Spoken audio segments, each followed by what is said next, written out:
চলতি অর্থবছরের ১১ মাসে মোট রাজস্ব আদায় হয়েছে ৩,২৭,৭৮২ কোটি টাকা।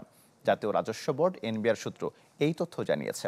তথ্য অনুযায়ী কেবল মে মাসে আহরণ হয়েছে ৩৮,৫১৭ কোটি টাকা, যা একক মাস হিসেবে সর্বোচ্চ।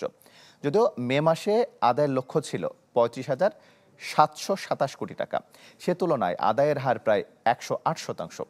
তথ্য অনুযায়ী জুলাই থেকে মে পর্যন্ত ১১ মাসে আহরণের সংশোধিত লক্ষ্যমাত্রা ছিল ৩,৯৪,৪৬০ কোটি টাকা, যার বিপরীতে এই সময়ে আদায় করা গেছে ৮৩%। এর ফলে সার্বিক লক্ষ্য অর্জনে কেবল জুন মাসে এনবিআরকে আহরণ করতে হবে ১,৩৬,০০০ কোটি টাকা। বাজেটে এনবিআরকে ৪,৮০,০০০ কোটি টাকা আদায়ের লক্ষ্য দেয়া হলেও পরে তা নামানো হয় ৪,৬৩,৫০০ কোটিতে।